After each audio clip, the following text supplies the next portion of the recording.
Assalamualaikum warahmatullahi wabarakatuh. Puji syukur atas kehadiran Allah Subhanahu wa taala yang telah memberikan nikmat sehingga kami dapat menyelesaikan tugas yang diberikan oleh dosen pengampu bahasa Indonesia yaitu Bapak Supratman MPD, di mana tugas yang diberikan adalah mereview sebuah buku. Dalam hal itu kami memilih buku yang berjudul Kalimat Efektif. Tentunya saya Nurul Aulia sebagai moderator tidak sendiri dalam melakukan presentasi pada kali ini. Saya ditemani oleh rekan saya yang bernama Hairul Fatoni.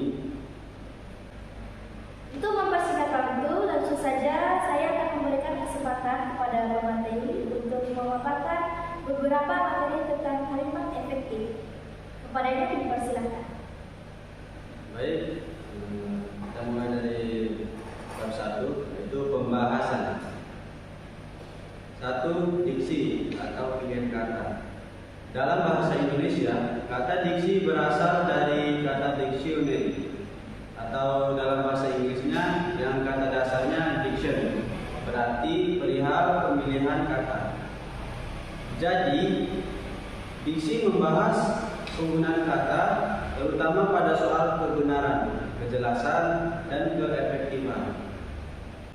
Baik, bagian selanjutnya yaitu pemakaian kata bersinonim dan berhomofon.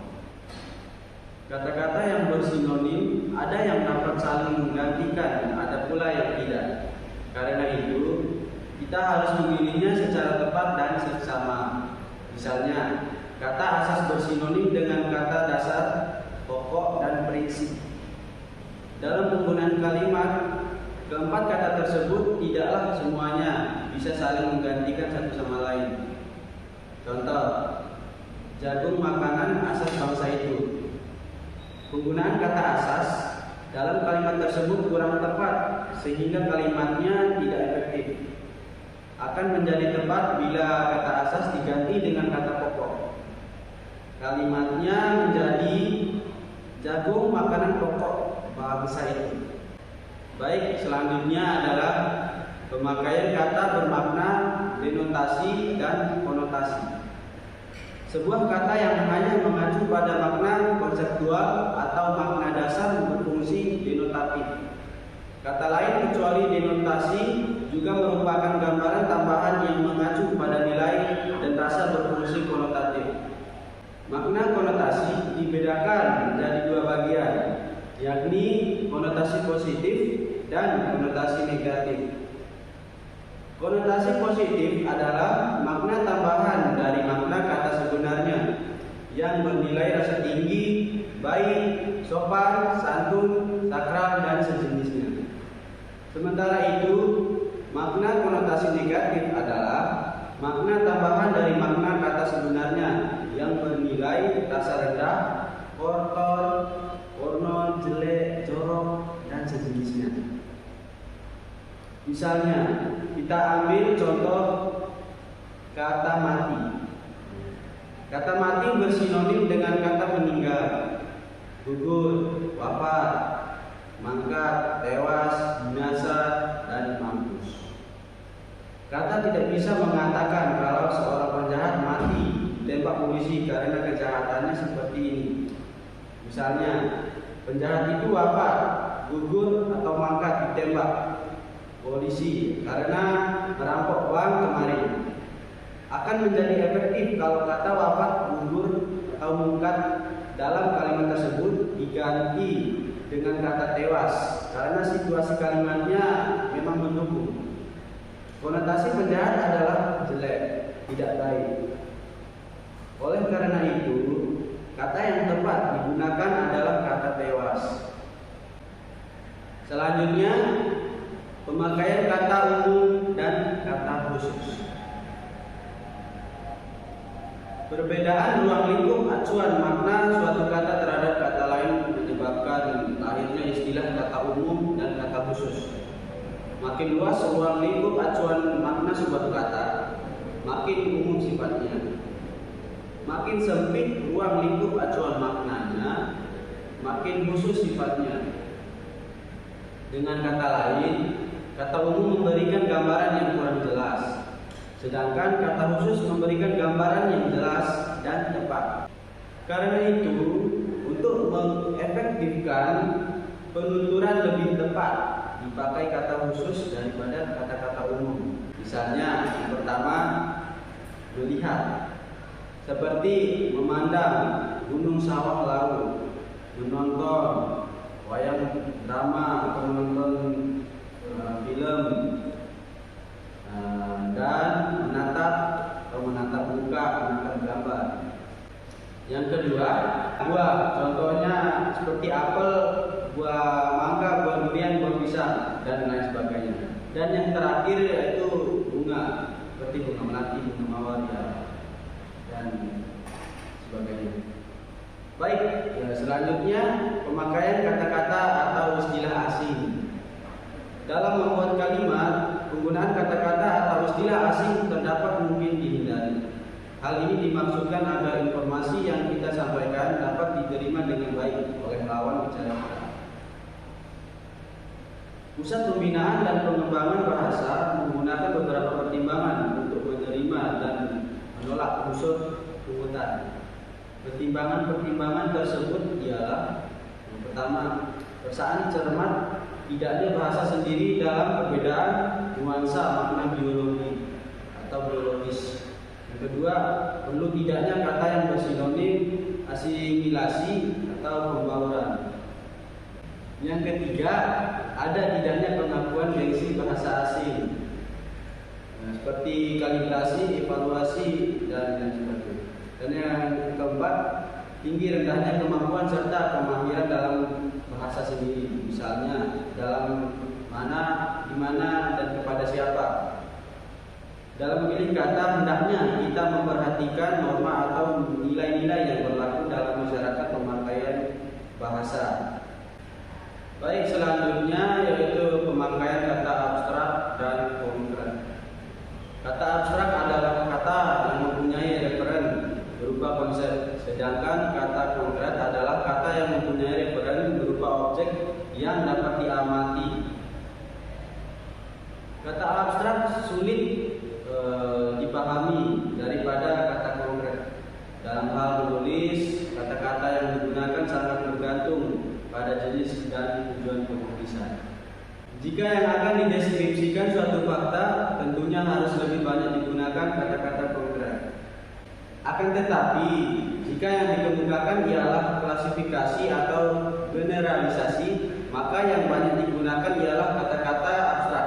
Kerap kali suatu uraian dimulai dengan kata abstrak atau konsep tertentu, kemudian dilanjutkan dengan penjelasan yang menggunakan kata-kata konkret. Contoh, yang pertama, keadaan kesehatan anak-anak di desa sangat buruk. Yang kedua, banyak yang menderita malaria, radang paru-paru, cacingan, dan kekurangan gizi. Baik, selanjutnya pemakaian kata populer dan kata kajian. Kata-kata seperti besar, pindah, kecil, baku, waktu, isi, harga, dan lain-lain lebih dikenal oleh masyarakat daripada kata-kata seperti andal, acat, transfer, minor, bantuan, menguntung, faktor, volume, dan canggih.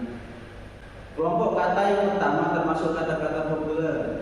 Kata-kata ini dipergunakan pada berbagai kesempatan dalam komunikasi sehari-hari di kalangan semua lapisan masyarakat. Sebagai besar, kosakata dalam semua bahasa berupa kata-kata populer. Selanjutnya pemakaian jargon, kata percakapan, dan slang. Dalam tulisan formal untuk khalayak yang lebih luas, lebih baik dihindari kata-kata yang termasuk jargon. Istilah jargon mempunyai beberapa pengertian, di antaranya kata-kata teknis yang digunakan secara terbatas dalam bidang ilmu, profesi, atau kelompok tertentu. Kata-kata ini kerap kali merupakan kata sandi, kode rahasia untuk kalangan tertentu. Selanjutnya, yang terakhir adalah bahasa program. Bahasa program adalah bahasa sandi yang digemari dan dipakai di kalangan remaja tertentu. Bahasa program ini konon berasal dari kalangan preman. Bahasa program ini digunakan sebagai sarana komunikasi di antara remaja sekelompoknya selama kurun waktu tertentu. Contohnya bokap atau bapak. Selanjutnya, yang kedua adalah struktur kalimat efektif. Seperti telah disinggung pada bagian terdahulu bahwa kalimat dikatakan efektif jika memenuhi dua syarat utama, yaitu satu, struktur kalimat efektif. Dua, ciri kalimat efektif. Struktur kalimat efektif mencakup kalimat umum, kalimat paralel, dan kalimat periodik. Sementara itu, ciri-ciri kalimat efektif meliputi A. Kesatuan unit, B. Kehematan ekonomi, C. Penekanan empasis, dan D. Kevariasian variatif. Uraian selanjutnya dimulai dengan struktur kalimat efektif sebagai berikut. A. Struktur kalimat efektif. 1. Struktur kalimat umum. Unsur-unsur yang membangun sebuah kalimat dapat dibedakan menjadi dua, yaitu unsur wajib dan unsur tidak wajib.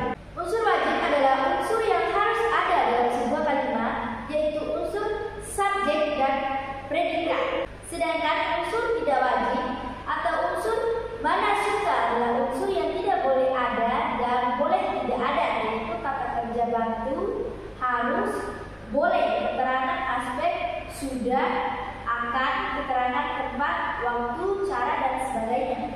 Yang kedua, struktur kalimat paralel. Yang dimaksud kesejajaran paralelisme adalah dalam kalimat penggunaan bentuk-bentuk bahasa yang sama yang dipakai dalam suasana serial. Jika sebuah ide dalam suatu kalimat dikatakan dengan frase kelompok kata, maka ide sederajat harus dinyatakan dengan frase. Berikut kesejajaran dalam kalimat yaitu kesejajaran bentuk, kesejajaran makna, kesejajaran dalam perincian pilihan. Yang ketiga, struktur kalimat periodik. Kalau pada kalimat umum, unsur yang ditemukan cenderung unsur intinya, tetapi kalau pada kalimat periodik sebaliknya, yaitu unsur tambahan yang terlebih dahulu dikemukakan kemudian muncul berbagai intinya. Hal yang dilakukan untuk menarik perhatian para pembaca atau pembicara terhadap pendengarnya, misalnya yang pertama, oleh mahasiswa kemarin jenazah yang busuk itu dikuburkan. Yang kedua, oleh awan panas yang bersembur dari kepungan dengan bantuan angin yang kecepatan tinggi, hutan lindung di lereng bukit itu terbakar habis. Selanjutnya, ciri-ciri kalimat efektif. Kalimat efektif mempunyai 4 sifat atau ciri, yaitu kesatuan unit, kehematan ekonomi, penekanan empasis, yang terakhir kevariasian. Yang keempat, kevariasian. Kelincahan dalam penulisan tergambar dalam struktur kalimat yang dipergunakan. Ada kalimat yang pendek dan ada kalimat yang panjang. Penulisan yang mempergunakan kalimat dengan pola kalimat yang sama akan membuat suasana menjadi monoton atau datar sehingga akan menimbulkan kebosanan pada pembaca. Demikian juga jika penulis terus-menerus memilih kata yang pendek, akan tetapi kalimat panjang yang terus-menerus dipakai akan membuat pembaca kehilangan pegangan. Ada beberapa kemungkinan untuk memulai kalimat demi efektivitas, yaitu dengan variasi pada pembukaan kalimat. Dalam variasi pembukaan kalimat, sebuah kalimat dapat dimulai atau dibuka dengan yang pertama, frase keterangan waktu, tempat, dan cara. Yang kedua, frase benda. Yang ketiga, frase kerja. Keempat, partikel penghubung. Variasi dalam pola kalimat, variasi dalam jenis kalimat, dan variasi bentuk aktif pasif. Kemudian pembahasan yang terakhir yaitu logika